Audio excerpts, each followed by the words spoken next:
Hello and welcome back to Unnati IAS. UPSC के syllabus में हम स्पेक्ट्रम की सीरीज़ देख रहे थे, इंडियन नेशनल मूवमेंट यानी कि मॉडर्न हिस्ट्री देख रहे थे। और मॉडर्न हिस्ट्री में हमने 4 लेक्चर कवर कर लिए हैं, जिसमें कि हमने देखा है शुरुआती लेक्चर्स में अपने जो हमने 3 पार्ट में कंप्लीट किया था उसमें देखा था कि यूरोपियन किस तरह हमारी कंट्री में यूरोपियों का आगमन हुआ और धीरे धीरे किस तरह उन्होंने अपने आप को व्यापारिक कंपनी से एक सफल राजनीतिक सत्ता के रूप में स्थापित कर लिया, कि वो कैसे एक राजनीतिक सत्ता के रूप में स्थापित हो गए। तो आज के लेक्चर हमारा जो बेस्ड है वो उसका टॉपिक ये है कि भारत में उस टाइम आर्थिक और सामाजिक स्थिति कैसी थी, भारत की इंटरनल कंडीशन कैसी थी, कि जो विदेशियों ने हमारे देश पर शासन किया उसकी वजह क्या रही। सबसे पहले पिछले लेक्चर में तो हमने ये देखा था, पिछले चैप्टर में हमने ये देखा था कि यूरोपियन ने अपनी ताकत दिखाई थी कि वो आपस में लड़े, व्यापार में उन्होंने ट्रेड में कंपटीशन के लिए एक दूसरे से वो आपस में ही लड़े, आपस में यूरोप की ताकतें लड़ी। हालांकि वो डायरेक्टली कभी भी किसी भी क्षेत्रीय भारत के किसी भी क्षेत्रीय ताकत से या फिर भारत की कोई मुग़ल शासक से डायरेक्टली नहीं लड़े। उन्होंने या तो प्रॉक्सी वार लड़ी, प्रॉक्सी वार किससे, अपने कंपटीटर से, यानी कि फ्रांसीसी से अंग्रेज़ लड़े, ऐसे ही फ्रांसीसी मुगलों इनसे आप पुर्तगीज़ से लड़े, डच से लड़े और ब्रिटिशर्स से लड़े। इसी तरह ब्रिटिशर्स भी पुर्तगीज़ और डच दोनों से लड़े। इसी तरह पुर्तगीज़ भी डच से भी लड़े और डच भी फ्रांसीसी से लड़े। तो ये सब आपस में ही लड़ते रहे, चाहे वो डायरेक्टली लड़ाई हो या फिर इनडायरेक्टली कैसे, जैसे प्रॉक्सी वार लड़ी जाती है, इस तरह भी ये लड़े। कि एक कर्नाटक के, जैसे कि हमने देखा था कि पिछले लेक्चर्स में कि जो कर्नाटक का जो राज्य था वहाँ पर जब उत्तराधिकार को लेकर लड़ाई हुई, इसी तरह हैदराबाद राज्य में उत्तराधिकार की जब लड़ाई हुई तो एक गुट की तरफ फ्रांसीसी हो गए और एक गुट की तरफ ब्रिटिशर्स हो गए। इसी तरह जब तमिलनाडु के आसपास या फिर और किसी राज्य में, जैसे बंगाल के क्षेत्रों में जब क्षेत्रीय जो राजा थे वहाँ पर मैसूर में ऐसी क्षेत्रीय राजाओं में, तो इन्होंने क्या किया कि एक गुट की तरफ फ्रांसीसी हो जाते थे और दूसरे गुट को जिताने के लिए ब्रिटिशर्स अपनी ताकत झोंक देते थे। तो इस तरह वो मैनिपुलेट करके प्रॉक्सी वार लड़ रहे थे और उनका लास्ट मकसद यही था कि अपने हितों की पूर्ति की जा सके, यानी कि व्यापार पर एकाधिकार किया जा सके। आज का जो चैप्टर है उसमें हम ये देखेंगे कि जब आपस में ये ब्रिटिशर्स लड़ रहे थे या यूरोपियन आपस में लड़ रहे थे, तो उस समय इंडिया की इंटरनल कंडीशन कैसी थी, इंडिया कैसा था, यानी कि मुगलों की स्थिति कैसी थी, क्योंकि यहाँ पर तो उस समय मुगलों का राज था। तो मुगलों की स्थिति कैसी थी, तो हम देखेंगे कि मुगल सबसे ज़्यादा आपने देखा होगा कि जो पतन हुआ है वो 1707 के बाद मुगलों का पतन हुआ है। और ये इस डेट से आपको क्या समझ में आता है कि 1707 में सबसे बड़े जो आखिरी शासक अगर सही मायनों में देखा जाए तो औरंगज़ेब आखिरी ऐसा मुग़ल बादशाह था जिसके बाद पूरी मुग़ल ताकत जो है वो क्षेत्रीय ताकतों में टूटने लगी। जैसे कि आप देखेंगे कि कभी भी कोई भी अगर औरंगज़ेब के समय में ऐसा था कि औरंगज़ेब ने बहुत बड़े साम्राज्य पर शासन किया। औरंगज़ेब का जो साम्राज्य था वो उत्तर पश्चिम से लेके, यानी कि बोलन दर्रे से लेकर पूरा दक्षिण भारत तक, लगभग दक्षिणी भारत तक तो डायरेक्टली कंट्रोल था, यानी कि मैसूर तक औरंगज़ेब का डायरेक्ट कंट्रोल था और बाकी कुछ जगहों पे इनडायरेक्ट कंट्रोल। तो जैसे ही 1707 के बाद इसकी मृत्यु हो जाती है, औरंगज़ेब की जब मृत्यु होती है, तो उस समय बहुत से क्षेत्रीय राज्य ऐसे थे, क्योंकि आप इसमें ये भी पढ़ेंगे कि जो प्रशासनिक व्यवस्था थी, प्रशासनिक व्यवस्था पे औरंगज़ेब ने कुछ नीतियाँ बहुत ज़्यादा औरंगज़ेब की बुरी थी, कुछ नीतियाँ बहुत ज़्यादा अच्छी भी थी जो किसी भी मुग़ल राजा की नहीं थी, लेकिन कुछ नीतियाँ औरंगज़ेब की ऐसी भी थी, चाहे उसने इंटेंशनली बनाया हो या फिर ना चाहते हुए भी उससे बनाई गई हो, उसके द्वारा बनाई गई हो। क्योंकि जैसे कि शाहजहाँ के टाइम में, शाहजहाँ का जितना भी शासनकाल था, उस शासनकाल के दौरान बहुत ज़्यादा पैसा ऐशो आराम पर खर्च किया गया, बहुत ज़्यादा पैसा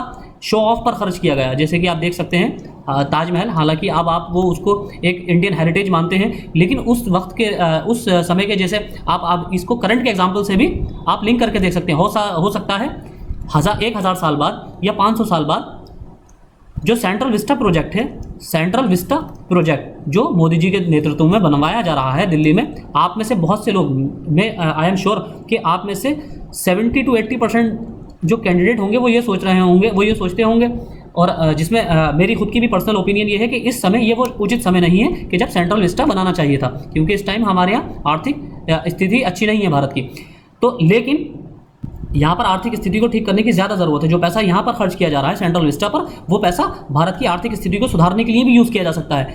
लेकिन हो सकता है 1000 साल बाद या 500 साल बाद जो नई जनरेशन हो वो ये सोचे कि वो उसको हेरिटेज की नज़र से देखे कि अरे कितने अच्छा ये बनवाया है, कौन सा उस टाइम लीडर था जिसके नेतृत्व में ये बनवाया गया है। इसी तरह जो शाहजहाँ का दौर था, शाहजहाँ के दौर में ऐशो इशरत की चीज़ों पर, जितनी भी ऐशो आराम की चीज़ें थी उन पर बहुत ज़्यादा पैसा खर्च किया गया और यहाँ पर राजकीय खजाने से पैसा खर्च किया गया, जैसे कि अभी भी किया जा रहा है। तो उस वक्त मुगलों के जो अंडर पूरा भारत था उसकी स्थिति बहुत ज़्यादा दयनीय हो गई, क्योंकि किसी भी तरह से जितना भी कर वसूला जाता था वो जनता की भलाई पर या फिर वेलफेयर पर या जो भी खेती होती थी, खेती का पुनरुद्धार करने के लिए या इसका विकास करने के लिए खर्च नहीं किया जाता था, बल्कि जैसे कि सोशल गवर्नमेंट जो होती है, जो सोशल वेलफेयर प्रोग्राम चलाती हैं, वो किस लिए चलाती हैं? ताकि गरीबों को सही गरीबों को जीवन व्यापन करने में किसी तरह की कठिनाई ना हो, ताकि वो अमीरों से टैक्स इकट्ठा करें और गरीबों की तरफ उसको डिस्ट्रीब्यूट करें। लेकिन शाहजहाँ के दौर में, जैसे कि हमने आपको बताया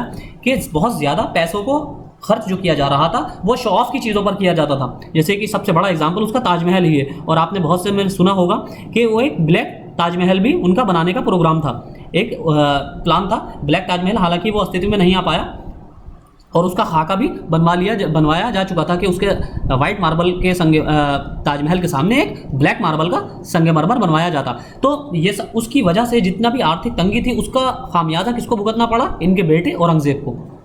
हालांकि औरंगजेब ने बहुत अच्छी तरह से शासन किया और यही वजह है कि मुगलों में सबसे बड़ा शासनकाल 51 साल की शासनकाल सिर्फ औरंगजेब का ही है। इसके बाद दूसरा सबसे बड़ा शासनकाल अकबर का है, जिनको हम सबसे बड़ा नेशनल किंग ऑफ इंडिया मानते हैं। लेकिन अगर देखा जाए तो यह इनका भी शासनकाल 50 साल का था। सबसे बड़ा शासनकाल औरंगजेब का था। औरंगजेब ने बहुत ज़्यादा सेंट्रलाइज कर रखा था पावर को।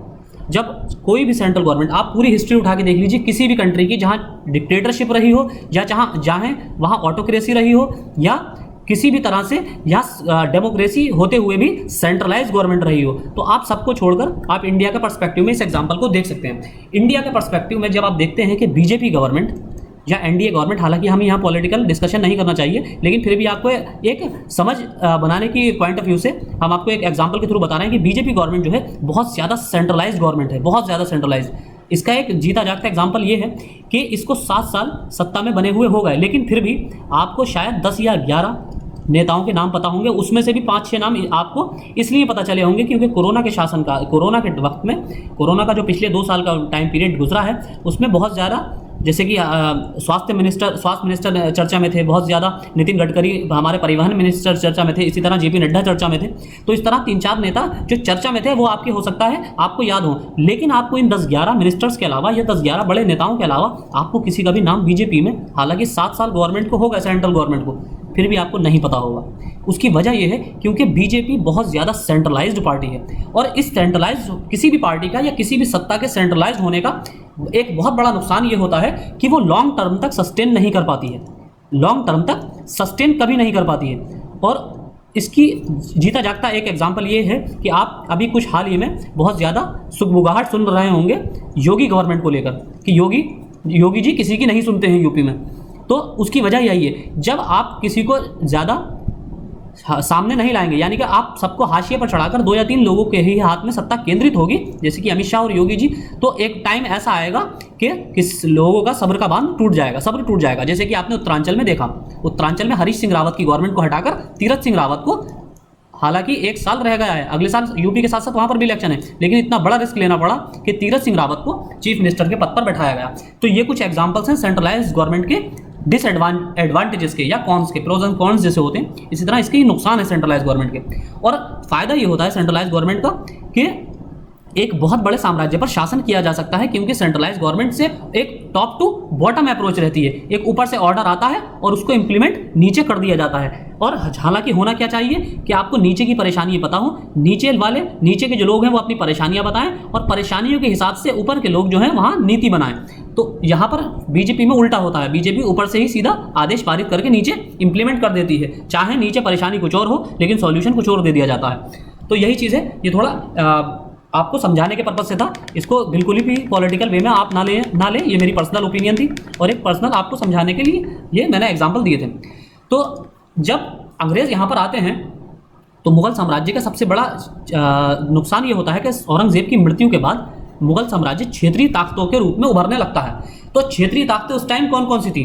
अब आप देखेंगे कि क्षेत्रीय ताकतों के रूप में सबसे बड़ी जो ताकत थी वो दो ताकतें थी, हालांकि तीन थी लेकिन सबसे बड़ी ताकतें दो ताकतें थी। तीसरी ताकत जो थी वो आगे आने वाले टाइम में, जब अब बिल्कुल हम 1885 का समय देखेंगे, 1885 यानी कि कांग्रेस के गठन का समय, कांग्रेस के जब गठन का समय देखेंगे उस टाइम हम देखेंगे कि अवध वाली गवर्नमेंट जो है, अवध गवर्नमेंट या जिसे यूपी गवर्नमेंट, जो वो सॉरी आप यूपी का प्रांत कहते हैं, संयुक्त प्रांत, या संयुक्त प्रांत में जितना पूरा बिहार मध्य प्रदेश के आसपास का और आगरा तक का हिस्सा आता था, ये सारा अवध प्रांत कहलाता था। तो अवध प्रांत की गवर्नमेंट जो थी या अवध प्रांत के जो क्षेत्रीय ताकत थी, शासन था, ये बहुत ज़्यादा ताकतवर 1885 के आसपास हो गया था।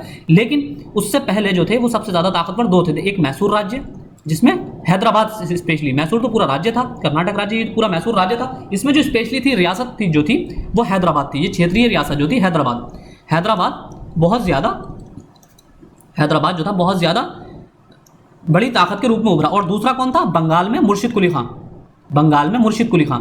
तो अब जब जैसे ही औरंगजेब की मृत्यु होती है तो ये लोग यहाँ पर जो सूबेदार होते हैं वो अपने आप को स्वतंत्र नेता या स्वतंत्र शासक घोषित कर देते हैं। हालांकि औरंगजेब के समय से ही ये अपने आप को स्वतंत्र शासक खुले तौर पर तो घोषित नहीं इन्होंने किया था, लेकिन ये वहाँ पर जहाँ पर ये शासन कर रहे थे, जैसे कि अवध में निजामुल मुल्क, हैदराबाद में निजामुल मुल्क थे, और इसी तरह बंगाल में मुर्शिद कुली खां थे। तो ये क्या करते थे, ये जो वहाँ की क्षेत्रीय नियुक्तियाँ होती थी वो बिना मुगल शासन के, यानी कि जो आपका केंद्रीय मुगल शासक था, केंद्रीय जो मुगल शासन था जो आगरा और दिल्ली से चलाया जाता था, उसकी अनुमति के बिना ही ये क्षेत्रीय नियुक्तियां कर देते थे।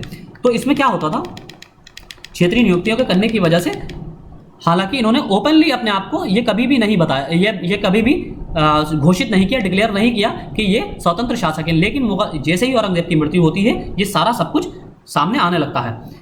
तो जैसे कि आप देख रहे हैं विभिन्न हिस्सों में कई स्वतंत्र राजवंश उठ खड़े हुए, और उसकी वजह क्या थी? औरंगजेब की गलत नीतियों ने मुगल साम्राज्य को कमजोर किया था। हालांकि इसमें औरंगजेब की नीतियों से ज़्यादा मैं समझता हूँ, देखिए आप कभी भी स्पेक्ट्रम, हालांकि आपको जो पढ़ना है रेफरेंस बुक्स के हिसाब से ही पढ़ना है, और रेफरेंस बुक्स को ही आपको फॉलो करना है, चाहे आपकी पर्सनल ओपिनियन कुछ भी हो। आपकी पर्सनल ओपिनियन, आपकी पर्सनल राय हो सकती है, लेकिन वो आपकी कभी भी आंसर राइटिंग में राय नहीं हो सकती। आंसर राइटिंग में आपको एक बैलेंस अप्रोच अपनानी पड़ती है। हालांकि ये एक प्री एग्जाम आपका ऑब्जेक्टिव बेस्ड पेपर होता है ईपीएफओ, लेकिन यहाँ मैं आपको जो बता रहा हूँ वो आईएएस एग्जाम्स या किसी भी कॉम्पिटिटिव एग्जाम, ऐसे एग्जाम्स की पर्सपेक्टिव में बता रहा हूँ जहाँ पर आपको डेस्क्रिप्टिव पेपर लिखना होता है, मेंस पेपर लिख देना होता है। तो वहाँ पर आपकी एक बैलेंस अप्रोच होनी चाहिए, और आप जितनी भी रेफरेंस बुक्स पढ़ेंगे वो कहीं ना कहीं किसी ना किसी पॉलिटिकल धड़े से, पॉलिटिकल सत्ता से मोटिवेटेड राइटर होते हैं, चाहे वो स्पेक्ट्रम हो, राजीव अहीर की चाहे स्पेक्ट्रम हो, या चाहे आप विपिन चंद्रा पढ़ें, ये कहीं ना कहीं आपको पॉलिटिकली मोटिवेटेड दिखेंगे। कोई आपको किसी के पक्ष में दिखेगा, यानी कि कोई आपको औरंगजेब के भी पक्ष में दिख सकता है थोड़ा सा, या कोई आपको थोड़ा बहुत अकबर के भी पक्ष में दिख सकता है। बैलेंस अप्रोच लेकर यहाँ हमें चलना होती है। इसीलिए आपको बहुत से राइटर कांग्रेस के तरफ टिल्टेड दिखेंगे, यानी कि उनका झुकाव आपको कांग्रेस की तरफ दिखेगा, और कुछ का झुकाव आपको एनडीए गवर्नमेंट की तरफ दिखेगा, यानी कि बीजेपी गवर्नमेंट की तरफ। तो आपको एक बैलेंस अप्रोच लेना है, और जिसकी गवर्नमेंट करंट में सत्ता में हो, और आप अगर जब आप आंसर राइटिंग लिख रहे हो, दे रहे हो मेंस में, तो आपको जो उसके बिल्कुल फेवर में ही बात करनी है। हालांकि उसके थोड़े बहुत क्रिटिसिज्म भी बताने हैं पॉलिसीज़ का, लेकिन इस तरह के आपको क्रिटिसिज्म भी इस तरह बताना है कि अप्रोच जो है आपकी बैलेंस्ड रहे। आप बिल्कुल जो एग्जामिनर है, जो आपकी कॉपी चेक कर रहा है, उसको कहीं भी ये ना लगे कि आप करंट गवर्नमेंट के बिल्कुल खिलाफ हैं, तो आपका चयन हो ही नहीं सकता फिर किसी भी कीमत पर। तो इसमें यह उत्तराधिकार की लड़ाइयाँ फिर शुरू हो जाती है। जैसे ही औरंगजेब की मृत्यु होती है तो उत्तराधिकार को लेकर, यानी कि सत्ता हासिल करने को लेकर लड़ाइयाँ शुरू हो जाती हैं, जिसमें 1707 से 1719 तक दिल्ली में बहुत ज़्यादा लड़ाइयाँ होती हैं। इन लड़ाइयों का फ़ायदा कौन उठाता है? उत्तर पश्चिम में जो स्थित थे, जैसे कि ईरानी शासक और अफगानी शासक, यहाँ पर ये जो बाहरी ताकतें हैं अंग्रेज़ों के साथ साथ, ये भी इसका फ़ायदा उठाने लगती हैं। जैसे कि मोहम्मद शाह ने 29 वर्षों की लंबे समय अवधि तक शासन किया। हालांकि ये जो मुगल साम्राज्य के मुगल बादशाहों के ही सक्सेसर थे, उन्हीं के ही वंशज थे। तो इन्होंने बस औरंगजेब के बाद सबसे लंबा शासनकाल एक 29 वर्ष का मोहम्मद शाह का ही रहा, लेकिन इन्होंने ये भी बिल्कुल अक्षम थे, और जितने भी मुगल बादशाह थे वो ज़्यादातर ऐशो आराम में ही लिप्त रहते थे। इसलिए उन्होंने नीतियाँ भी बाद में ठीक से नहीं बनाई, और नौसेना, जैसे हमने कई बार पिछली बार लेक्चर्स में भी डिस्कस किया है, नौसेना पर तो बिल्कुल भी उनका ध्यान नहीं था, क्योंकि ये बिल्कुल भी एक्सट्रीमिज्म टाइप के जो है नहीं थे। इनकी जो नीति थी विस्तारवादी नीति नहीं थी, सिवाय औरंगजेब के औरंगजेब की या शुरुआती जो मुगल शासक थे उनके अलावा किसी की भी नीति विस्तारवादी नीति नहीं थी।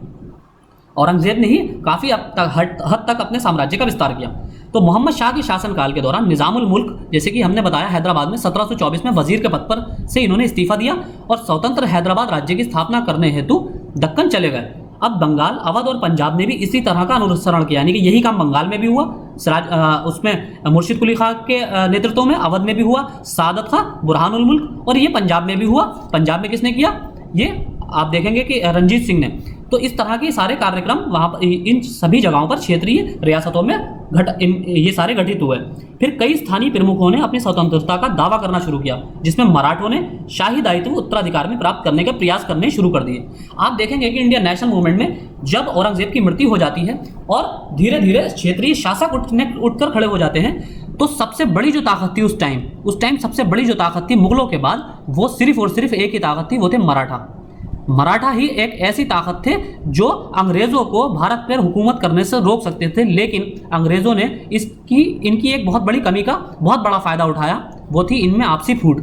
इनकी आपसी फूट ही एक ऐसा कारण थी जिसकी वजह से अंग्रेजों की हुकूमत हुई। असल में मुगलों का जितना बड़ा रोल है उससे कहीं ज़्यादा बड़ा रोल भारत पर अंग्रेजी हुकूमत के स्थापित होने का रोल मराठाओं का है, क्योंकि मराठा सबसे ज़्यादा क्षेत्रीय ताकतों में बटे हुए थे।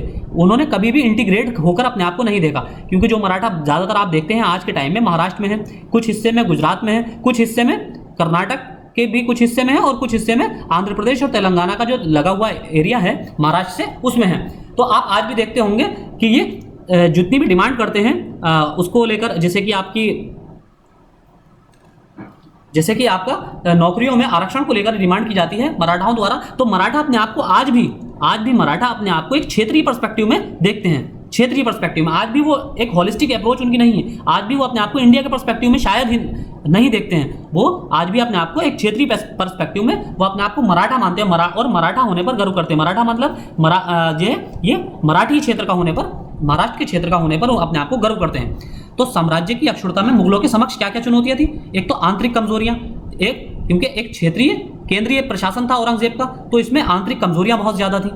फिर ये नादिर शाह हैं, तो मुगल साम्राज्य का, जिसकी वजह से जब आंतरिक कमजोरियां थी तो उत्तर पश्चिम के जो आक्रमणकारी थे, जैसे अफगान नेता था अहमद शाह अब्दाली, इसी तरह नादिर शाह फारस के पर्शियन के शासक, ईरान का शासक नादिर शाह, ये सारे इस तरह भारत की तरफ आकर्षित हुए, क्योंकि जब वो देखता है कोई भी कि किसी जगह पर बहुत ज़्यादा संसाधन है और वहाँ का जो ताकत है, वो शक्ति है, वो बिखरी हुई है, तो वो कोई भी उसकी तरफ आकर्षित हो सकता है वहाँ लूटपाट मचाने के लिए। तो फारस के शासक नादिर शाह ने 1738 से 39 में भारत पर हमला किया और लाहौर को जीता। फिर 15 फरवरी 1739 को करनाल में मुगल सेना को पराजित किया। फिर इसके बाद दिल्ली को ध्वस्त किया, ये दिल्ली को जीता, और आक्रमणकारियों ने मुगल बादशाह मोहम्मद शाह को बंदी बना लिया। जो मुगल बादशाह औरंगजेब के बाद सबसे बड़ा जिसका शासनकाल था 29 वर्ष का, उसने इसको बंदी बनाया। और इसने क्या क्या चीज़ें लूटी, जैसे उस वक्त जितने भी राजकीय खजाने थे और धनवान और कुलीन लोग जो होते थे, राजा के जो करीबी एलीट क्लास था, क्योंकि दो तरह के लोग थे, एक तो कुलीन थे और दूसरे थे जो जमींदार लोग थे। तो कुलीनों को मनसबदारी दी जाती थी, जहां से उनका राजस्व के थ्रू उनको पैसा मिलता था, वो राजस्व इकट्ठा करते थे, उसके थ्रू उनको पैसा मिलता था। तो इसी तरह औरंगजेब के आप देखेंगे कि औरंगजेब के शासनकाल में सबसे ज्यादा बड़ी बड़ी मनसबदारियां दी गई, यानी कि 7,000 जात की 5,000 जात की सबसे बड़ी बड़ी मनसबदारियां औरंगजेब के ही शासनकाल में दी गई। बड़ी मनसबदारी का मतलब ये होता था, जिसके पास 7,000 जितनी बड़ी मनसबदारी होती थी उतना ही बड़ा एरिया उसके पास होता था और उतना ही ज्यादा वो टैक्स वसूल सकता था। और जैसे कि औरंगजेब ने मान लीजिए किसी एक्स को 7,000 जात का मनसबदार बना दिया, तो इसका मतलब अब इससे 7,000 ये इसका औहदा भी बड़ा हो गया, लेकिन इसका औहदा बड़ा होने के साथ साथ औरंगजेब भी इससे ज़्यादा टैक्स लेगा। अब जब ज़्यादा टैक्स लेगा तो ये भी यहाँ की जो इसको जितनी उसको भूमि मिली है राजस्व वसूल करने के लिए, इस एक्स को ये उतने ही ज़्यादा यहाँ से टैक्स वसूलने की कोशिश करेगा और उस टैक्स वसूलने के लिए ये जनता का शोषण करेगा। तो इसलिए जनता का शोषण होने लगा, जिसकी वजह से जनता कृषि से जनता का मोह भंग हो गया, क्योंकि जब उनके पास पैसा ही नहीं बचने लगा तो वो कृषि में किसी भी तरह का डिस्कवरीज या इन्वेंशन करने में असमर्थ हो गए। तो इसने जो नादिर शाह ने यहाँ से लूटपाट मचाई, मोहम्मद शाह को बंदी बनाया। फिर मयूर सिंहासन, जैसे आप देख सकते हैं, मयूर सिंहासन जो शाहजहां ने बनवाया था और ये लाल किले में रखा हुआ था, दिल्ली में लाल किले में रखा हुआ था। तो यहाँ से इसने इसको लूटा और नादिर शाह ने फिर कोहिनूर हीरा, जो कि इसके जो ताज होता था, जो ताज सर पे पहनने का होता था, ये ताज, इस पर ये हीरा जो लगा हुआ है, इस तरह का हीरा होता था, ये कोहिनूर हीरा, उसको लूटा। और इसने इतनी बेशुमार दौलत इकट्ठी की कि ईरान वापस जाकर इसने क्या किया कि 3 साल के लिए ईरान के लोगों का टैक्स माफ कर दिया। 3 साल तक इतना, मतलब उसके पास इतना पैसा इकट्ठा हो गया इस लूट से कि 3 साल तक ईरान के लोगों से उसने टैक्स ही नहीं वसूल किया। आप सोचिए आपने कितना ज़्यादा पैसा ये यहाँ से लूट कर लेकर गया होगा। फिर नादिर शाह के बाद अहमद शाह अब्दाली ने अफगानिस्तान पर अपना शासन कायम किया और 1748 से 1767 के बीच कई बार उत्तरी भारत पर आक्रमण किया। उसकी वजह क्या थी आप देखेंगे, 1748 से 1767 तक क्यों किया? क्योंकि यहाँ से 1739 में नादिर शाह तो चला गया और भारत में क्षेत्रीय एकता की कमी थी, सब क्षेत्रीय ताकतों में टूटे हुए थे, बिखरे हुए थे। और अहमद शाह अब्दाली उस टाइम इसकी सेना बहुत ज़्यादा सुसज्जित थी, क्योंकि इसकी सेना जो थी वो पश्चिमी तर्ज पर प्रशिक्षित थी। इसने भी टीपू सुल्तान की तरह अपनी सेना को फ्रांसीसियों से प्रशिक्षण दिलाया था, इसलिए इसकी सेना बहुत ज़्यादा सुसज्जित थी। तो इसी की वजह से इसने बार बार आक्रमण किया। इसमें 19 सालों में इसने कई बार आक्रमण किया। 1757 में जब अंग्रेजों ने प्लासी का युद्ध जीतकर बंगाल में कदम रखा, जैसे ही अंग्रेज 1757 में प्लासी का युद्ध जीतने के लिए बंगाल में गए, तो वैसे ही इसने क्या किया, 1761 में क्या किया, मराठाओं पर विजय प्राप्त कर ली और पानीपत का तीसरा युद्ध, इसने पानीपत के तीसरे युद्ध में कूद पड़ा। दिल्ली के पास, जैसे कि आपको पता है हरियाणा का हिस्सा है पानीपत, तो वहां पर ये टूट पड़ा। फिर मुगल साम्राज्य के विघटन के कारण 18वीं शताब्दी के मध्य में भारतीय अर्थव्यवस्था में तीव्र गिरावट, जितना जैसे कि आपने आपको बताया 17वीं या 18वीं शताब्दी का मतलब क्या है, 1701 से लेकर 1799 के मध्य की समय अवधि। तो इस समय अवधि में आपने देखा होगा कि एक तो औरंगजेब की मृत्यु होती है 1707 में, फिर अहमद शाह अब्दाली के कई बार आक्रमण होते हैं, ईरान के नादिर शाह का आक्रमण होता है, ये लूट कर लेके जाता है, अहमद शाह अब्दाली लूट कर लेके जाता है 1757 में। आपको प्लासी का युद्ध होता है, इसमें अंग्रेजों ने बंगाल को लूटा, बंगाल की इनके पास सूबेदारी आ गई, यहाँ से राजस्व इकट्ठा करने का अधिकार बंगाल को अंग्रेजों को मिल गया। फिर 1764 में बक्सर का युद्ध होता है, फिर इनको अधिकार मिले। तो 18वीं शताब्दी में अर्थव्यवस्था बिल्कुल भारत की चौपट हो गई। फिर कई हिस्सों में अलग अलग समय में अराजकता और युद्ध हुए, जैसे कि हमने आपको ये बताया पूरा टाइमलाइन। केंद्रीय शासन ने अपनी शक्ति खो दी, यानी कि जो दिल्ली के अंदर या आगरा के आसपास स्थित जो मुगलों का केंद्रीय शासन था वो बिल्कुल डेक्लाइन हो गया, उसका बिल्कुल पतन हो गया। अब वो नाम मात्र के शासक रह गए और लोगों ने प्रांतों की ओर प्रस्थान करना शुरू कर दिया। जो लोग थे वो अलग अलग राज्यों की ओर, स्टेट्स की ओर, प्रोविंसेस की ओर जाने लगे। बाजारों ने अपनी प्राथमिकता खो दी। क्यों? क्योंकि जब यहाँ पर सारा अर्थव्यवस्था ही चौपट हो गई तो बाजार अपने आप ही बेकार हो जाएंगे, क्योंकि जब आपके पास, जब जनता के पास जेब में खर्च करने के लिए पैसा नहीं होगा, धन नहीं होगा, तो कोई बाजार में आपको दिखाई नहीं देगा। कलाकारों ने आजीविका प्राप्त करने के लिए अन्य स्थानों का गमन किया। क्यों? कलाकार क्या करते थे, कलाकारों को, जितने भी कलाकार होते थे, चाहे वो पेंटर हों या नक्काशी करने वाले हों, तो इनको क्या होता था, इनको राजा महाराजा संरक्षण देते थे, यानी कि मुगलों को इन्हें बहुत ज़्यादा संरक्षण प्राप्त था। इसी तरह राजपूत इन्हें बहुत ज़्यादा संरक्षण देते थे। इसीलिए आप देखेंगे कि ज़्यादातर जितने भी हेरिटेज साइट्स बनाई गई हैं वो या तो राजस्थान में है या मुगलों के टाइम पीरियड में उत्तरी भारत और मध्य भारत में है। और इसी तरह आपको कलकत्ता में भी मिलेंगी, बंगाल में भी आपको बहुत ज़्यादा हेरिटेज साइट्स मिलेंगी। तो उसकी वजह क्या रही, तो जब ये मुगल सत्ता टूटने लगी, जब इनको संरक्षण देने वाले ही खत्म होने लगे, तो इन्होंने क्या किया, अलग अलग स्थानों की तरफ प्रस्थान किया। जैसे जो उत्तर भारत का क्षेत्र था, जैसे कि यूपी पंजाब इत्यादि का जो हिस्सा था मध्य प्रदेश का, यहाँ के जो कलाकार थे ये पहाड़ी क्षेत्रों की तरफ जाने लगे। क्यों? पहाड़ी क्षेत्रों की तरफ जाने के दो फायदे थे। एक तो वहाँ का मौसम अच्छा होता था, दूसरी चीज़ ये थी कि वहाँ पर आक्रमणकारी बहुत कम ही हमला करते थे। आक्रमणकारी, उनको पहाड़ियों की तरफ कोई मतलब नहीं था। क्यों? क्योंकि उस टाइम सिर्फ जो अर्थव्यवस्था का एक ही साधन था, वो था कृषि। कृषि एकमात्र साधन थी, क्योंकि कृषि प्रधान देश था। तो इसलिए मैदानी हिस्सों में ज़्यादा दुश्मनों के आक्रमण होते थे और क्षेत्र जो प्लेन हिस्सा होते थे वहाँ पर आक्रमण नहीं होते थे। तो ऐसा होने लगा। इसी तरह इसीलिए जब वो पहाड़ी क्षेत्रों की तरफ कलाकार जाने लगे तो वहाँ कांगड़ा शैली का विकास हुआ। आप आगे पढ़ेंगे कांगड़ा शैली के बारे में, आर्ट एंड कल्चर में, कि कांगड़ा शैली का भी इसी वजह से विकास हुआ। फिर आगे इसी प्रकार की स्थिति अवध और आगरा की थी।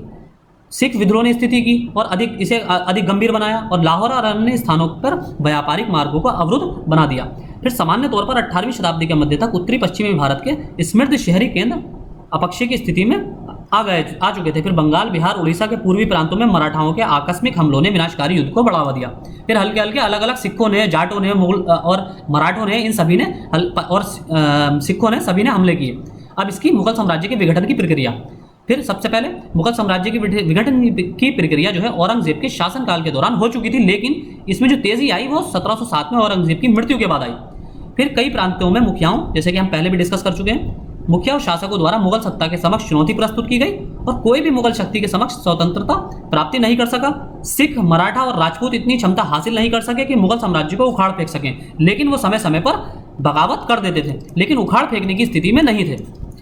फिर औरंगजेब को अक्षम, कमजोर और निर्लज उत्तराधिकारी जो थे, उन्होंने मुगल सत्ता का बिल्कुल पतन कर दिया। यानी कि औरंगजेब के जितने भी डिसेंडेंट थे, जो भी नस्लें हुई, जितने भी उत्तराधिकारी थे, वो बिल्कुल जो थे ऐश और आराम के आदी थे और इसलिए मुगल सत्ता बिल्कुल और कमजोर होती गई। फिर औरंगजेब के बाद साम्राज्य के सम्मुख अन्य क्या क्या समस्याएं थी। अब साम्राज्य जो था, औरंगजेब के बाद जो साम्राज्य था, वो जैसे कि हमने आपको बताया 2 वर्गों में बटा हुआ था। एक था कुलीन वर्ग और एक था जमींदार वर्ग। तो इन दोनों के मध्य फर्क क्या था? जमींदार जो थे वो जमीन के वंशानुगत स्वामी थे, यानी कि वो पीढ़ी दर पीढ़ी यही चले आ रहे थे। अगर मान लीजिए एक्स कोई जमींदार बन गया, तो अब एक्स के बच्चे होंगे वही इस जमीन के, इस भूखंड के मालिक होंगे। फिर उस जो बच्चे होंगे, फिर उनके बच्चे इस भूखंड के मालिक हो जाएंगे। तो वंशानुगत अधिकार आधार पर कुछ विशेष अधिकार जमींदारों को प्राप्त थे, जैसे राय, राजस, ठाकुर, खुद और देशमुख। ये सब जमींदारों को इन नामों से पुकारा जाता था, देशमुख नाम से, खुद नाम से, राय, राजस, ठाकुर। जो आप आज भी बहुत से लोगों को देखते होंगे उत्तरी भारत और पश्चिमी भारत, यानी कि राजस्थान और उत्तरी भारत के एरियो में आप देखते होंगे कुछ ठाकुर जो है होते हैं, इसी तरह राय होते हैं, राजस होते हैं, देशमुख होते हैं, जैसे विलासराव देशमुख जिनके जो महाराष्ट्र के मुख्यमंत्री भी रह चुके हैं और जिनका लड़का एक फिल्म एक्टर भी हैं, मैं इस टाइम उनका नाम भूल रहा हूँ, वो फिल्म एक्टर भी हैं, तो आप उनको भी देख चुके होंगे। तो ये सारे जमींदार होते थे। राजस्व संग्रहण में मदद और स्थानीय प्रशासन के लिए सैनिकों को प्रबंध करने के कारण जमींदारों को साम्राज्य का में प्रमुख स्थान प्राप्त था और इसका नतीजा यह हुआ कि क्षेत्रीय निष्ठा को प्रोत्साहित किया गया। अब इसका नतीजा यह हुआ कि उनके जब जमींदार थे और जब एक केंद्रीय सत्ता टूटने लगी, तो जमींदार खुद में इतनी बड़ी ताकत थे कि ये अपने आप को क्षेत्रीय राजा घोषित करने लगे। कुछ जगहों पर इन्होंने अपने आप को स्वयं को जागीरदार या राजा घोषित कर दिया। स्थानीय जमींदारों ने साम्राज्य के भीतर अन्य शक्तिशाली वर्गों की सहायता की और खुद को भी कभी कभी इन्होंने खुद शासक घोषित किया। फिर एक अन्य वर्ग था कुलीन वर्ग, जो एलिट क्लास था। इसमें वो लोग होते थे जिनके पास बड़ी जागीर और मनसब सौंपे जाते थे, जैसे 5000 जात का मनसब, 7000 जात का मनसब। तो सबसे बड़ा मनसब औरंगजेब के शासनकाल में 7000 जात का मनसब होता था, जिन्हें मुगल सूबों का सूबेदार नियुक्त करके इनके प्रबंधन की जिम्मेदारी सौंपी जाती थी। तो इनका कुलीन का क्या काम था? ये सूबेदार नियुक्त किए जाते थे और मैनेजमेंट देखते थे। किसी भी सूबे का पूरा मैनेजमेंट इनके पास होता था। और जमींदारों के पास क्या होता था? इनके पास राजस्व वसूलने का अधिकार होता था। इस वर्ग में कई राजपूत शासक, सूबेदार और मनसबदार शामिल थे। मुगल शासन को अक्सर कुलीन वर्ग के शासन के नाम से जाना जाता था। मुगलों के शासनकाल को क्या कहा जाता था? रूल ऑफ एलिट क्लास या रीन ऑफ एलिट क्लास भी कहा जाता था, क्योंकि साम्राज्य को प्रशासित करने में मुगल कुलीनों ने एक केंद्रीय भूमिका निभाई। क्योंकि ज्यादातर जो है डायरेक्टली जो रूल होता था वो इन्हीं लोगों का होता था, या तो एलिट क्लास का या फिर जमींदारों का। मुगलों का जो रूल था इनडायरेक्टली था। मुगल इन एलिट पर और जमींदारों पर कंट्रोल करते थे और जमींदार और कुलीन बाकी जो आम जनता होती थी उस पर रूल करते थे। औरंगजेब के बाद के मुगल शासकों के शासनकाल के दौरान विभिन्न समूहों के बीच बढ़ती पारस्परिक शत्रुता, ईर्ष्या और शक्ति प्राप्ति की प्रतिस्पर्धा ने न केवल शासकों की प्रतिष्ठा को घटाया, अपितु मुगल शक्ति के पतन में भी एक अहम भूमिका निभाई।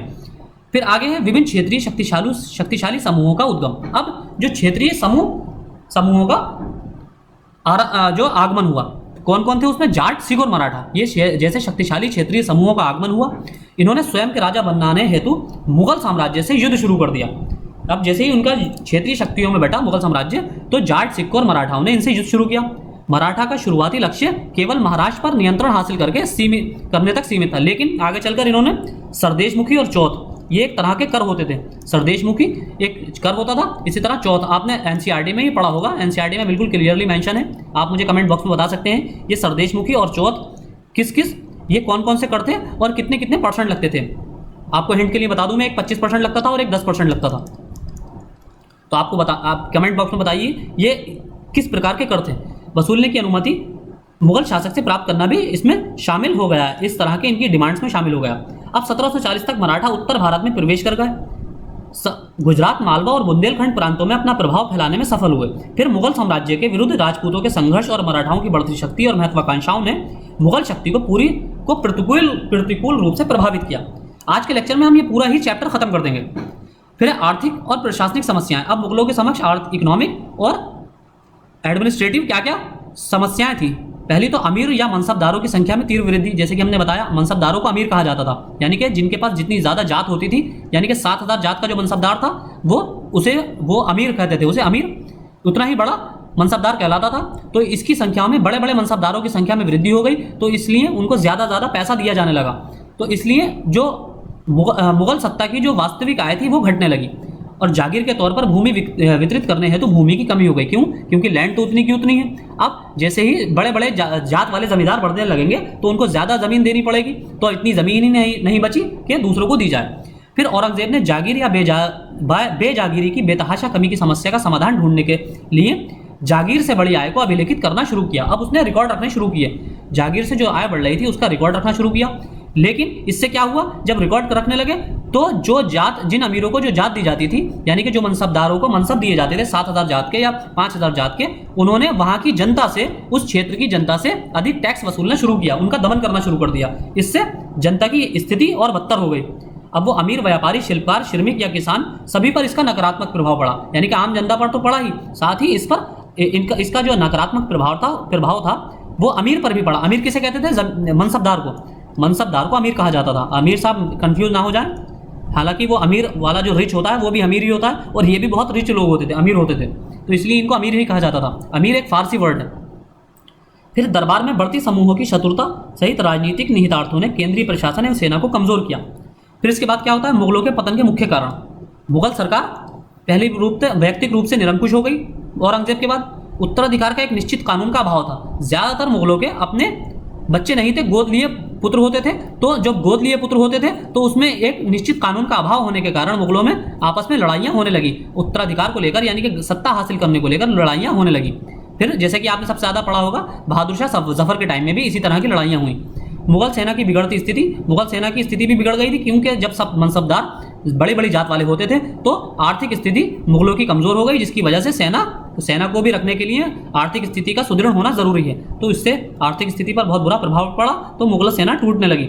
दुर्रानी साम्राज्यों का आक्रमण, ईरानी और दुर्रानी यानी कि जो आपका नादिर शाह आया था, और दुर्रानी जो अफगानी और ईरानी मिक्स होते थे, जैसे अहमद शाह अब्दाली। फिर निरंतर युद्ध में कृषि के विकास की गति का स्थिर होना, यानी कि लगातार 18वीं शताब्दी में लगातार युद्ध हुए। 1707 के बाद 1780-90 तक लगातार भारत में युद्ध होते गए, क्षेत्रीय युद्ध होते रहे। इससे कृषि पर बहुत नकारात्मक प्रभाव पड़ा, व्यापार और उद्योग इससे पूरी तरह इनका पतन हो गया। अब यूरोपीय शक्तियों का आगमन, जिन्होंने भारत में व्याप्त दशाओं का लाभ उठाया। अब यहाँ की इंटरनल फूड का सबसे बड़ा लाभ यूरोपीय शक्तियों ने उठाया, और जिसमें इस सबसे जो ज़्यादा हमारे लिए ज़रूरी है वो है ब्रिटिशर्स ने उसका सबसे बड़ा लाभ उठाया। फिर है स्वायत्त क्षेत्रीय राज्यों का उद्भव। जो क्षेत्रीय राज्य प्रकट हुए वो कौन कौन से? मुगल प्रशासन जो प्रकृति में वो केंद्रीकृत था, जैसे कि औरंगजेब के शासनकाल में हमने देखा। सम्राट प्रांतीय गवर्नरों को जरूरी संरक्षण और सुरक्षा प्रदान करने में असफल हो गए। परिणाम स्वरूप प्रांतीय गवर्नर 18वीं शताब्दी के प्रारंभ में एक स्वतंत्र शक्ति आधार बनाने लगे। 1724 में दक्कन में निजामुल मुल्क के साथ शुरू होकर लगभग 1740 में बंगाल, बिहार और उड़ीसा, वर्तमान में उड़ीसा के पूर्वी प्रांत भी दिल्ली के नियंत्रण से बाहर हो गए। और 1750 में गुजरात और सिंध तथा 1754 में अवध के साथ भी ऐसा ही हुआ, क्योंकि जब वहाँ सादत खां बुरहानुल मुल्क आ गए, हल्के हल्के ये पूरा साम्राज्य विघटित हो गया। फिर सबसे पहले इसकी शुरुआत होती है हैदराबाद से। लेकिन उससे पहले आप देखेंगे कि औरंगजेब का जो शासनकाल था, हालांकि केंद्रीकृत जरूर था, लेकिन औरंगजेब को, जैसे कि हमने आपको शुरुआती अभी आज के लेक्चर में शुरुआत में देखा था कि आप कोई भी बुक पढ़ेंगे, रेफरेंस बुक्स, तो वो किसी ना किसी पॉलिटिकल धड़े से लेकर या किसी ना किसी एक इंडिविजुअल से को लेकर बायस्ड होती है। कोई भी पूरी तरह लिबरल नहीं होती, लिबरल नहीं होता, चाहे वो विपिन चंद्रा की बुक हो, चाहे स्पेक्ट्रम हो। तो या तो कोई करंट गवर्नमेंट से प्रभावित होता है, मोटिवेटेड होता है, या फिर सत्ता जो विपक्षी दल है उससे मोटिवेटेड होता है। लेकिन अगर औरंगजेब के बारे में देखें तो आपको बहुत सी जो बुक्स हैं उसमें आपको पढ़ने को मिल जाएगा कि औरंगजेब ने मंदिरों को तोड़वाया भी, लेकिन उससे कहीं ज़्यादा मंदिरों को दान भी दिए। औरंगजेब ने मज़ार जो होते हैं, मुसलमानों में जो पीर और वलियों के जो मज़ार होते थे, उनको इतने दान नहीं दिए जितना उसने मज़ारों को तोड़वाया है। इसी तरह उसने मस्जिदों को बनवाया भी है और साथ साथ बहुत ज़्यादा मस्जिदों को तोड़वाया भी है। इसके बहुत ज़्यादा एग्जाम्पल महाराष्ट्र में और आपको बंगाल के अंदर देखने को मिल जाएंगे। उसने बहुत ज़्यादा मस्जिदों को भी तोड़वाया है, और हालांकि मंदिरों को भी तोड़वाया है, लेकिन उससे कहीं ज़्यादा तादाद में मंदिर बनवाए भी हैं। इसी तरह बहुत ज़्यादा मस्जिदों से ज़्यादा मंदिरों को वो औरंगजेब के द्वारा दान दिया जाता था, लेकिन मज़ारों के वो सख्त खिलाफ था। औरंगजेब मज़ारों के सख्त खिलाफ था और मज़ार उसने बेतादाद तोड़वाए हैं। फिर अब हम आगे चलते हैं। अब क्षेत्रीय प्रशासन देख लेते, उत्तराधिकारी राज्य देख लेते हैं। इसमें पहला है हमारा हैदराबाद। 1748 में निजामुल मुल्क की मृत्यु के बाद जो सैयद बंधुओं के समय एक प्रमुख कुलीन था। निजामुल मुल्क कौन था? सैयद बंधु। सैयद एक कास्ट होती है मुस्लिम्स में, जैसे कि ब्राह्मण सबसे ऊंची जाति मानी जाती है। हालांकि मुस्लिम में कास्ट सिस्टम नहीं है, लेकिन फिर भी सैयदों को सबसे ज़्यादा महत्व दिया जाता है। सैयद कास्ट सबसे बड़ी कास्ट मानी जाती है। तो इसमें इनका पूरा प्रभुत्व था हैदराबाद की राजनीति में और हैदराबाद के राज्य में निजामुल मुल्क होते थे। 1724 में हैदराबाद के राज्य की स्थापना के समय ये अब इसमें फूट शुरू हुई। निजामुल मुल्क ने सैयद बंधुओं को हटाने के लिए मोहम्मद शाह की मदद ली। मोहम्मद शाह जो था वो मुगल शासक था, उसके बदले उसे दक्कन का सूबेदार बनाया। निजामुल मुल्क ने प्रशासन को पुनर्गठित किया, यानी कि रिस्ट्रक्चर्ड किया, और राजस्व व्यवस्था को सरल यानी कि ईजी बनाया और इसे कॉम्पिटिटिव बनाया। फिर दिल्ली में 1722 से 1724 के रूप में 24 में ये वजीर के रूप में एक छोटे कार्यकाल इसने किया, यानी कि 2 साल के लिए ये दिल्ली में वजीर के रूप में इसने कार्यकाल निभाया। और फिर ये दक्कन वापस आ गया। दक्कन वापस आने के बाद इसने मुगल सम्राट के प्रति अपनी निष्ठा घोषित की और राजस्व तंत्र को सुधार, जमींदारी का नियंत्रण और हिंदुओं के प्रति सहिष्णुता और उसकी समझबूझ भरी नीतियां थी, जिसकी वजह से इसने हैदराबाद पर राज्य स्थापित किया। फिर आता है बंगाल। ये मुर्शिद कुली खां है। व्यवहार में स्वतंत्रता और दिल्ली की सल्तनत मुगल शासन के प्रति औपचारिक निष्ठा ने बंगाल के में नवाब के शासन को सुदृढ़ किया। मुर्शिद कुली खां ने मुगल संरक्षण के अंतर्गत 1717 में बंगाल का गवर्नर बनाया, 1717 में, और दिल्ली में उसका संबंध मात्र भेंट भेजने तक था। ये सिर्फ दिल्ली को उपहार भेजता था, यानी कि दिल्ली का जो मुगल शासक था, केंद्रीय शासक, उनको ये उपहार समय समय पर भेजता था। फिर इसके बाद अब इसमें भी टाइमलाइन इसकी बहुत इंपॉर्टेंट है, बंगाल के लिए टाइमलाइन बहुत इंपॉर्टेंट है कि 1717 में मुर्शिद कुली खां आए, उसके बाद 1727 में शुजाउद्दीन आए, शुजाउद्दीन के बाद 1739 में अलीवर्दी खां आए, अलीवर्दी खां के बाद सरफराज खां 1 साल के लिए आए। फिर उनके पश्चात 1756 में बंगाल का नवाब कौन बना? सिराजुद्दौला। उससे पहले सरफराज खां भी आए, सरफराज खां, फिर सिराजुद्दौला। तो आप पूरी टाइमलाइन आगे आने वाले चैप्टर्स में फिर से देखेंगे इसकी। शुजाउद्दीन 1727 में नवाब बना, अलीवर्दी खां के 1739 में नवाब बनने तक बंगाल का नवाब रहा। 1756 में अपने दादा अलीवर्दी खां की मृत्यु के पश्चात सिराजुद्दौला नवाब बना, और इस बीच सरफराज खां भी नवाब बना था। पर बंगाल के शासकों ने लोक नियुक्तियों में धार्मिक सुधार पर आधार पर भेदभाव नहीं किया और हिंदू लोक सेवाओं में उच्च पदों पर आसीन हुए और आकर्षक जमींदारी हासिल की। नवाब अत्यधिक स्वतंत्र थे और अपने क्षेत्र अधिकार में उन्होंने विदेशी कंपनियों को व्यापार पर कठोर नियंत्रण बनाए रखा। चंद्रनगर और कलकत्ता में फ्रांसीसी और अंग्रेज कारखानों की किलेबंदी की अनुमति बंद कर दी और ना ही विदेशी कंपनियों को विशेषाधिकार प्रदान किए गए। फिर इसके बाद क्या होता है? फिर आते हैं अवध से। यह है सादत खां बुरहानुल मुल्क। सादत खां बुरहानुल मुल्क ने 1722 में अवध के गवर्नर के रूप में शुरुआत की और धीरे धीरे स्वतंत्रता प्राप्त करना शुरू कर दी। अवध में मुख्य समस्या जो थी वो जमींदारों ने खड़ी की, जिन्होंने न केवल भू राजस्व देने से मना किया बल्कि किलों और सेना के स्वायत्त मुखिया की तरह व्यवहार करना शुरू किया। यानी कि जमींदारों के पास क्या होती थी? एक अपनी सेना होती थी। तो ये क्या करते थे? ये मुगल बादशाहों को अपनी सैनिक सहायता देते थे। मुगल बादशाह इसके बदले इनको जमींदारों को क्या करते थे? एक निश्चित भूखंड दे देते थे जिससे ये राजस्व वसूल करते थे और उससे अपनी सेना का खर्चा चलाते थे। तो जरूरत पड़ने पर लड़ाई के समय क्या करते थे? ये जमींदार मुगलों को अपनी सैनिक सहायता प्रदान करते थे। लेकिन अब इन्होंने क्या किया? जमींदारों ने डायरेक्ट इनसे बगावत शुरू कर दी और अपनी सेना के जरिए मुगलों पर ही आक्रमण करना शुरू कर दिया। तो सादत खान ने इन्हें दबाया और नवीन भूमि बंदोबस्त शुरू किया, जिसमें किसानों को जमींदारी के शोषण से सुरक्षा प्रदान की। जागीरदारी व्यवस्था में सुधार किया गया। जागीरदारी स्थानीय कुलीन लोगों को दी गई। अब जो ऐसा होता था, अब जो क्षेत्रीय भूखंड होता था, इसमें जो स्थानीय, यहाँ इस पूरे भूखंड का जो स्थानीय ऐसा व्यक्ति जो सबसे ज्यादा पैसे वाला होता था, यानी कि कुलीन होता था। हालांकि दी अब भी कुलीन को गई, लेकिन स्थानीय कुलीन को। अभी जो कुलीन जमींदार होते थे ये कोई बाहरी लोग होते थे। यानी कि मान लीजिए ये अवध का क्षेत्र है, तो हो सकता है ये बंगाल का कोई आदमी हो जमींदार और इसको यहाँ की जमींदारी दे दी गई हो, लेकिन अब जमींदारी यहीं के स्थानीय व्यक्ति को दी गई। तो स्थानीय कुलीन लोगों को दी गई, जिन्हें प्रशासन एवं सेना में भी उच्च पद प्रदान किए गए, जिससे ये स्थानीय जो कुलीन थे वो इनके एकदम संरक्षण में आ गए और इनका फेवर प्राप्त होने लगा। एक क्षेत्रीय शासक समूह का उदय हुआ जिसमें शेखजादा, अफगान और हिंदू वर्ग शामिल थे, यानी कि इसमें हर तरह के लोग शामिल होते थे। फिर होते हैं राजपूत। कोई भी राजपूत शासक इतना शक्तिशाली नहीं था कि सर्वोच्च शक्ति बनने के लिए मराठाओं या ब्रिटिश शक्ति से भिड़ सके। दिल्ली के साथ संबंधों को उसने थोड़ा ढीला ढाला रखा। जितने भी राजपूत होते थे, यानी कि जो राजस्थान के एरिया में जो राजपूत थे, उनके पास उस समय इतनी ताकत नहीं थी कि वो डायरेक्टली इनसे लड़ लें, यानी कि या तो मुगलों से लड़ लें या मराठाओं से लड़ लें। और मराठा तो बहुत बड़ी ताकत थे और ब्रिटिश सबसे बड़ी ताकत थे, तो वो किसी से भी डायरेक्टली लड़ने की लड़ने में बराबरी नहीं कर सकते थे। उन्होंने दिल्ली दरबार में शक्ति के लिए संघर्ष किया और मुगल शासकों के आकर्षक एवं प्रभावशाली पद हासिल किए। तो उन्होंने क्या किया, डिप्लोमेटिक सहारा लिया। डिप्लोमेटिक सहारा कैसे कि अब वो मुगल दरबारों में ही हिस्सा लेने लगे, यानी कि उनके हिस्सेदार बन गए। प्रत्येक राजपूत राज्य ने जब भी संभव हुआ अपने पड़ोसी के शासन को हथियाकर निरंतर विस्तार की नीति का अनुसरण किया। ये नीति उन्होंने मुगल दरबार में भी अपनाई। अंबर के राजा जयसिंह ने, जिन्होंने 1699 में से 1748 तक जयपुर पर शासन किया, एक बेहद सुप्रसिद्ध राजपूत शासक थे। ये क्या करते थे राजपूत शासक मुगलों के दरबार में मुगलों का जो है फेवर प्राप्त करते थे, यानी कि इनका संरक्षण प्राप्त करते थे और मुगलों के दरबार में उच्च पदों पर नौकरियां करते थे। तो क्या करते थे, अब ये मुगल दरबार में, मान लीजिए आगरा में मुगल दरबार में उच्च पदों पर नियुक्त हैं, लेकिन इनका जो अपना क्षेत्र है वो है राजस्थान का कोई मान लीजिए अलवर क्षेत्र। अब ये अलवर में क्या किया इन्होंने, अलवर के पास की जगह अगर जयपुर में यहाँ के शासक में किसी तरह की फूट पड़ी, यहाँ की राजनीति में यहाँ का कोई कमजोर शासक हुआ, तो इन्होंने क्या किया, डायरेक्ट उस पर आक्रमण कर दिया। क्यों, अब ये इससे लड़ने की कंडीशन में नहीं होता था जयपुर का शासक। एक तो इसकी स्थिति कमजोर होती थी और दूसरा ये अलवर का शासक, इसको संरक्षण प्राप्त था मुगलों का, तो इसलिए जयपुर का शासक सरेंडर कर देता था और इस तरह ये पूरे क्षेत्र पर कब्जा कर लेते थे। तो इन्होंने ये नीति अपनाई डिप्लोमेटिक। अब मैसूर क्या करता था, 18वीं शताब्दी के मध्य में दक्षिण भारत में हैदर अली ने शक्तिशाली मैसूर राज्य की नींव रखी, जिसके योग्य पुत्र टीपू सुल्तान ने इसे और आगे बढ़ाया। जैसे कि आप देखेंगे 1782 तक, 1769 से 1799 तक कई लड़ाइयां आंगल मैसूर युद्ध हुए। 1799 के श्रीरंगपट्टनम की आखिरी लड़ाई में चौथा आंगल मैसूर युद्ध था, उसमें टीपू सुल्तान की मृत्यु हुई। फिर यद्यपि हैदर अली मैसूर सेना में मात्र एक कनिष्ठ अधिकारी था, धीरे धीरे वह कुशल और कुशाग्र सेनापति के रूप में उभरा। उसने अपने शस्त्रागार को पश्चिमी तर्ज पर, जैसे कि हमने आप शुरुआती लेक्चर्स में देखा था कि जो मैसूर के राज्य था, टीपू सुल्तान और हैदर अली, इन्होंने अपनी सेना को फ्रांसीसियों के जरिए फ्रांसीसी मदद ली फ्रांसीसियों की, और पश्चिमी तर्ज पर इन्होंने अपनी सेना को प्रशिक्षित किया।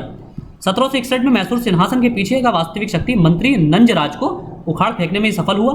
मैसूर राज्य की सीमाएं जब तक कनारा और मालाबार के समृद्ध तटीय क्षेत्रों को शामिल करते हुए विस्तारित की जा चुकी थी। हैदर अली अन्य शक्तियों मराठा, हैदराबाद और अंग्रेजों से भी भिड़ा और 1769 में मद्रास के निकट हैदर अली ने अंग्रेजों को करारी शिकस्त दी, और उसकी सबसे बड़ा वजह क्या थी, इसका फ्रांसीसियों का सपोर्ट। 1782 में उसकी मृत्यु के पश्चात टीपू सुल्तान बना और उसने अपने पिता की नीतियों को आगे बढ़ाया। अब आते हैं केरल 3 राज्यों कोचीन, त्रावणकोर और कालीकट। यहाँ हम पूरा जो देख रहे हैं भारत की स्थिति देख रहे हैं कि भारत में यूरोपियों ने जो अपने, स्पेशली अंग्रेजों ने जो हुकूमत कायम की, जो शासन स्थापित किया, उस समय भारत के विभिन्न राज्यों की कंटेम्प्ररी यानी कि समकालीन राज्यों की स्थिति क्या थी, ये हम देख रहे हैं। ये आप बिल्कुल ध्यान में रखें। तो हमने अब केरल देख रहे हैं, केरल, कोचीन, त्रावणकोर और कालीकट, ये एक साथ मिलकर इन्होंने वर्तमान केरल राज्य का निर्माण किया। 3 राज्य होते थे इसमें, क्षेत्रीय, कोचीन, त्रावणकोर और कालीकट, ये 3 अलग अलग रियासतें थी। इन तीनों को मिलाकर केरल राज्य का निर्माण हुआ। ये आपसे क्वेश्चन में डायरेक्टली पूछा जा सकता है कि निम्न में से किन रियासतों को मिलाकर वर्तमान के केरल राज्य का निर्माण हुआ था। फिर बड़ी संख्या में मुखिया और राजाओं के क्षेत्रों को 1763 तक इन राज्यों में शामिल कर लिया गया, लेकिन मैसूर का विस्तार केरल के स्थायित्व के लिए विध्वंसक सिद्ध हुआ।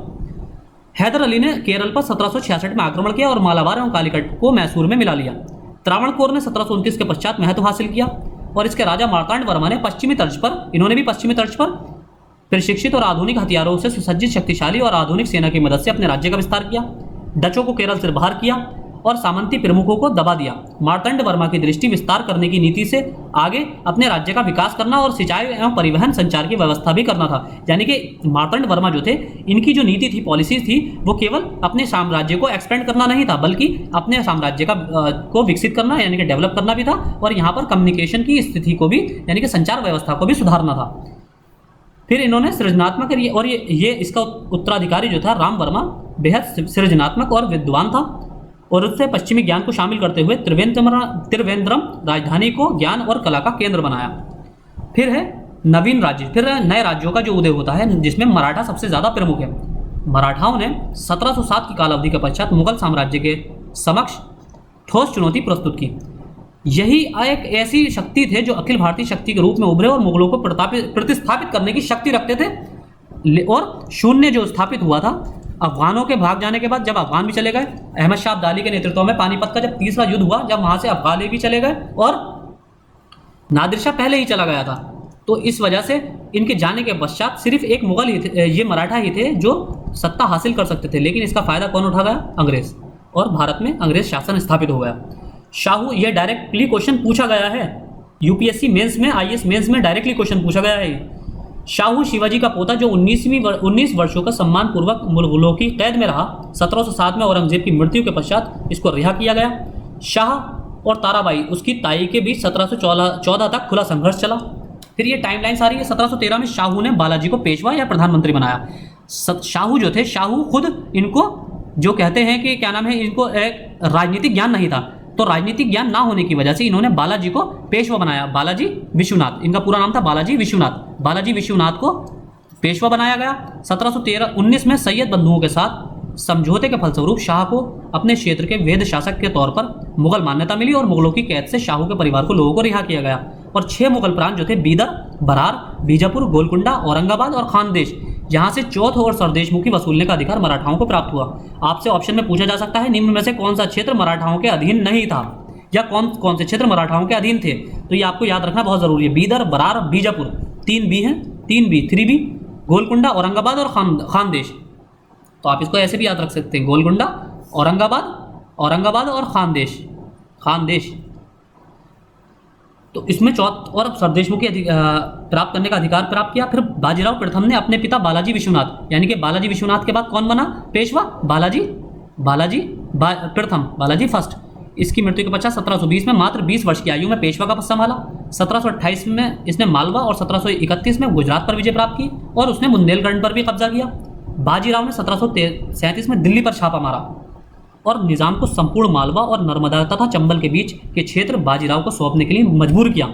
यानी कि जो निजाम थे हैदराबाद के, उनको मजबूर किया सारा क्षेत्र सौंपने के लिए, क्योंकि ये पहले क्षेत्र निजाम के अंडर आता था। 1740 तक बाजीराव की मृत्यु हुई तो मराठा केवल क्षेत्रीय शक्ति ही नहीं अपितु विस्तारवादी साम्राज्य का दर्जा प्राप्त कर चुका था। फिर इसके बाद बाजीराव आते हैं जो नाना साहब के नाम से जिन्हें जाना जाता था। सबसे पहले कौन थे? बालाजी विश्वनाथ पेशवा बने, जिन्हें शाहू ने बनाया था। हालांकि शाहू केंद्रीय सत्ता थे, क्यों? इनके पास जो है राजनीतिक ज्ञान नहीं था, इसलिए इन्होंने बालाजी विश्वनाथ को पेशवा बनाया। बालाजी विश्वनाथ के बाद कौन आया? बाजीराव प्रथम, इनका बेटा बाजीराव प्रथम पेशवा बना। बाजीराव प्रथम के बाद बाजीराव, इन्हें नाना साहब के नाम से जाना जाता था। ये पेशवा 1740 में बने और 1761 में इन्होंने शासन किया, 1761 तक। 1749 में राजा शाहू की मृत्यु के बाद, क्योंकि शाहू के अंडर ही थे सभी, तो मृत्यु के बाद बालाजी बाजीराव वास्तविक शासक बन गए। बालाजी बाजीराव जो थे ये वास्तविक शासक बन गए। अब बालाजी बाजीराव ने जल्द ही पंजाब को भी अपने नियंत्रण में किया, जिस पर उस समय अहमद शाह अब्दाली का सहायक शासन कर रहा था। इसके परिणाम स्वरूप मराठा और अफगानों के बीच झगड़े का जन्म हुआ। यानी कि अहमद शाह अब्दाली तो यहाँ से चला गया था अफगान, लेकिन उसने अपने एक संरक्षक को छोड़ दिया था यहाँ पर शासन करने के लिए। जब बालाजी बाजीराव ने इस संरक्षक को हराया तो अहमद शाह अफगान फौज ने यहाँ पर आक्रमण कर दिया और अहमद शाह अब्दाली के नेतृत्व में 1761 में पानीपत का युद्ध हुआ। 14 जनवरी 1761 को दोनों सेनाएं आमने सामने हुई पानीपत के मैदान में। सेनापति विशुवराव जो कि बालाजी बाजीराव का पुत्र का पेशवा का छोटा पुत्र था, और सदाशिवराव भाव जो इसका कजिन था, इन दोनों ने ये युद्ध में मारे गए और 28,000 लोग, इनके साथ 28,000 मराठा मारे गए। फिर इसी समय जो अहमद शाह अब्दाली थे उसके 2 वर्षों से बकाया वेतन ना मिलने के कारण अहमद शाह अब्दाली के जो सैनिक थे उन्होंने यहाँ पर बगावत कर दी और जिसकी वजह से अहमद शाह अब्दाली को भागकर अफगानिस्तान वापस जाना पड़ा। इस प्रकार पानीपत के तीसरे युद्ध ने यह निर्णय नहीं किया कि भारत पर कौन शासन करेगा, यानी कि मराठा हार कर अलग हो गए। अहमद शाह अब्दाली अपने सैनिक बगावत की वजह से भाग गया। अब यहाँ कोई नहीं बचा, उत्तरी भारत में शासन करने के लिए कोई नहीं बचा, यानी कि शून्य स्थापित हो गया। तो अब इसने ये तय नहीं किया कि कौन शासन करेगा, बल्कि यह तय कर दिया कि कौन नहीं करेगा, यानी कि मराठा भी नहीं करेंगे, अफगान भी शासन यहाँ नहीं करेंगे। अब यह तय हो गया कि कौन नहीं करेगा। अब बाकी अब यह तय होना था कि यहाँ आएगा कौन इनकी जगह पे, इस गैप को कौन फिल करेगा। युवा माधवराव 1761 में चौथे पेशवा के योग्य मंत्री नाना फडणवीस की सहायता से 11 वर्ष की छोटी समय अवधि तक फिर पेशवा बना रहा। उसके बाद धीरे धीरे यह मराठा राज्य कमजोर हो गया। तो पेशवा नियंत्रण पार्ट 5 जो पेशवा था वो 5 राज्यों में बढ़ गया, विघटित हो गया। पहला ये आपसे मैचिंग में पूछे जा सकते हैं। फिर बड़ौदा में कौन थे? बड़ौदा में गायकवाड़ थे। नागपुर में भोसले थे, ये आज भी आप कास्ट के रूप में देख सकते हैं इन सारे क्षेत्रों में। इंदौर में होलकर होलकर होते थे।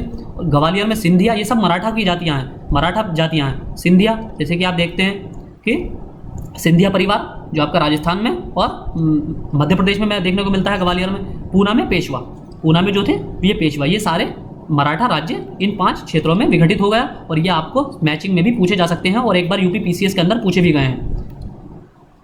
फिर आते हैं जाट। जाट कृषक दिल्ली, मथुरा और आगरा के आसपास रहते थे, जो आज भी रहते हैं, और औरंगजेब की अत्याचारपूर्ण नीतियों के विरुद्ध विद्रोह इन्होंने कर दिया। फिर शुरुआती असफलताओं के बाद चूरामन और बदन सिंह ये भरतपुर जाट राज्य की स्थापना करने में सफल रहे, लेकिन सूरजमल के नेतृत्व में जाट शक्ति अपने सर्वोच्च शिखर पर पहुंची। फिर इसने न केवल प्रशासनिक व्यवस्था प्रदान की, अपितु राज्य की सीमाओं का भी विस्तार किया। यानी कि सूरजमल के नेतृत्व में इसको एडमिनिस्ट्रेटिव कंट्रोल भी मिला और इसने इस सीमाओं का एक्सपेंड भी किया। उसकी राज्य की सीमाएं पूर्व में गंगा से, यानी कि पूर्व में गंगा से लेकर दक्षिण में चंबल तक। चंबल किधर को है? जहाँ मध्य प्रदेश से होती हुई नॉर्थ के ऊपर होती हुई राजस्थान के अंदर चंबल नदी एंटर करती है वहाँ तक, यानी कि पूरब से लेकर यमुना, पूरा हिस्सा यमुना का हिस्सा और चंबल का हिस्सा, ये सारे इसके क्षेत्र के अंतर्गत आते थे, जिसमें आगरा, मथुरा, मेरठ और अलीगढ़ ये सारे सूबे शामिल थे। हालांकि जाट राज्य 1763 में सूरजमल की मृत्यु के पश्चात पतन की ओर अग्रसर हो गया। अब आते हैं सिख। नादिर शाह और अहमद शाह अब्दाली के आक्रमणों के संदर्भ में सिखों ने एक बार फिर अपनी सत्ता हासिल की। इस स्थिति में उन्होंने स्वयं को 12 मिसलों में, सिख जो थे 12 मिसलों में विभाजित थे। इस तरह अगर आप आगे हम पढ़ेंगे कि मिसल क्या होती थी, सुकर चाकिया मिसल, और इस तरह इनकी कई मिसलें थी। सुकर चाकिया जिसमें से एक मिसल थी, बहुत फेमस मिसल थी। 12 मिसलों में या संधियों में विभाजित किया। एक शक्तिशाली और सुदृढ़ पंजाब राज्य की स्थापना करने का श्रेय किसको जाता है? रंजीत सिंह को। इसमें रंजीत सिंह सबसे ज़्यादा फेमस हैं, और जो महासिंह के पुत्र थे। महासिंह सुकर चाकिया मिसल के थे, ये सुकर चाकिया मिसल के सरदार थे। ये एक तरह की कास्ट के थ्रू आप समझ सकते हैं, ये एक तरह की अलग अलग 12 कास्टें होती थी, जिसमें एक कास्ट क्या थे? सुकर चाकिया। सुकर चाकिया मिसल के कौन थे? महासिंह, और महासिंह के पुत्र थे रंजीत सिंह। रंजीत सिंह के साम्राज्य के अंतर्गत सतलज से ले झेलम तक का क्षेत्र आता था। यानी कि जैसे कि आप देखेंगे भारत के नक्शे में, जम्मू कश्मीर से होता हुआ भारत के नक्शे में जब आप देखेंगे तो आप इसको कैसे याद रख सकते हैं सीक्वेंस? सबसे पहले सिंधु, सिंधु सिंधु के बाद झेलम, झेलम, चेनाब, रावी, व्यास और सतलज। झेलम, चेनाब, रावी, व्यास, सतलज, यानी कि सबसे ऊपर सिंधु और सबसे नीचे सतलज है। ये इनका नॉर्थ टू साउथ क्रम है। तो यहाँ सतलज से झेलम तक, सतलज से लेकर झेलम तक, झेलम, चेनाब यहाँ, यानी कि सिंधु को छोड़कर बाकी सतलज तक का सारा हिस्सा रंजीत सिंह के अंतर्गत आता था। और 1799 में लाहौर पर और 1802 पर इन्होंने अमृतसर पर विजय प्राप्त की। अंग्रेजों के साथ अमृतसर की संधि की, और रंजीत सिंह ने सतलज क्षेत्र पर अंग्रेजों के अधिकार को मान्यता दी। यानी कि सतलज के क्षेत्र पर अंग्रेजों के अधिकार को इन्होंने मान्यता दे दी। रंजीत सिंह की मृत्यु के बाद 1839 में उत्तराधिकार राज्य को शासित नहीं कर पाए। इनके जो उत्तराधिकारी थे वो गवर्न नहीं कर पाए शासन को, और पूरा का पूरा साम्राज्य ये अंग्रेजों को सौंप दिया गया। फिर इसके बाद सामाजिक आर्थिक स्थिति देख लेते हैं, दशाएं देख लेते हैं। भारत की आर्थिक स्थिति कैसी थी? 18वीं शताब्दी के बाद जैसे कि हमने देखा कि काफ़ी ज़्यादा लड़ाइयाँ हुई थी, तो अर्थव्यवस्था पूरी जो थी ग्राम बेस्ड थी, गांव बेस्ड थी, गांव पर बेस्ड थी। और गांव किस पर बेस्ड होते हैं? कृषि पर। तो अर्थव्यवस्था को बुरी तरह इस पे चोट लगी थी। व्यापार सारे चौपट हो गए थे इसकी वजह से, क्षेत्रीय लड़ाइयों की वजह से, गुटबाजियों की वजह से ये सारे अर्थव्यवस्था पूरी चौपट हो गई। राज्य से इनका संबंध भू राजस्व के भुगतान तक सीमित था। दस्तकारी खत्म हो गई, विकास उच्च स्तर पर पहुंच गया था, जिसने विश्वव्यापी बाजार का ध्यान आकर्षित किया। दस्तकारी की वजह से जो बाहर के लोग थे वो यहाँ पर आने लगे, क्योंकि यहाँ का कपड़ा जो बहुत फेमस होता था, और रेशम यहाँ का बहुत फेमस था, तो इस वजह से यूरोपियंस का यहाँ ध्यान आकर्षित हुआ।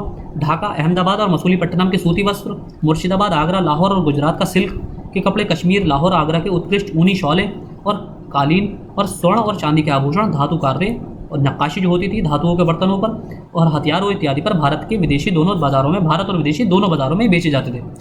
फिर इसमें महिलाओं की स्थिति क्या थी? महिलाओं को घर और समाज में आदर तो दिया जाता था, लेकिन समानता नहीं दी गई थी। पितृसत्तात्मक परिवार व्यवस्था थी।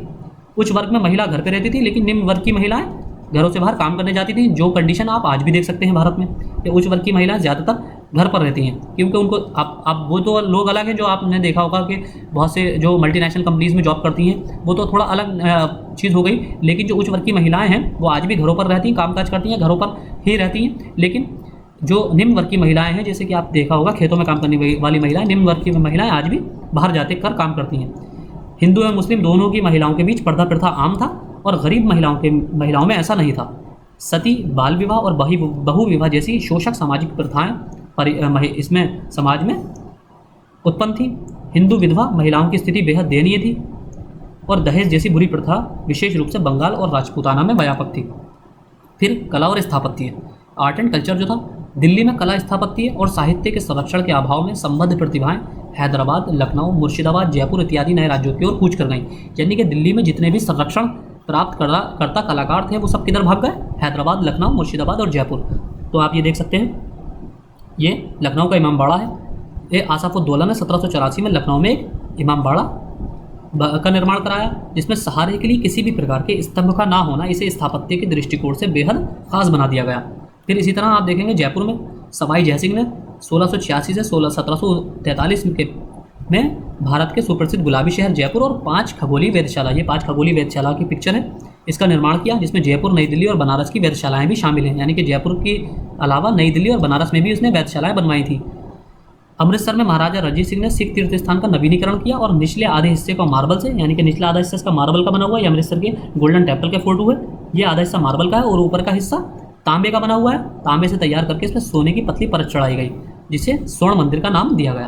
तो ये हमने देखा कि जब भारत में यूरोपियों का आगमन हुआ तो उस समय भारत की स्थिति कैसी थी और किन परिस्थितियों ने अंग्रेज़ों को आकर्षित किया भारत में शासन स्थापित करने के लिए, और अंग्रेज़ कैसे एक ट्रेड कंपनी से या एक व्यापारिक कंपनी से राजनीतिक यानी कि पॉलिटिकल सत्ता स्थापित करने में सफल हो गए। और यहाँ पर क्या स्थिति थी, यहाँ के क्षेत्रीय राजाओं की कमज़ोरी क्या थी, यहाँ पर जो क्षेत्रीय राजा थे उनकी क्या कमज़ोरी थी, आपस में एकता का अभाव था, ये सारी चीज़ें हमने देखी। तो अगले लेक्चर्स में हम अब हल्के हल्के आंदोलनों की तरफ शुरुआत करेंगे। तो ये आज के लेक्चर में हमने पूरा चैप्टर ख़त्म कर दिया है। चैप्टर 4 जो था हमारा, वो हमने पूरा एक ही लेक्चर में कंप्लीट कर लिया है, चैप्टर 3 सॉरी। तो आज के लेक्चर में इतना ही, थैंक यू।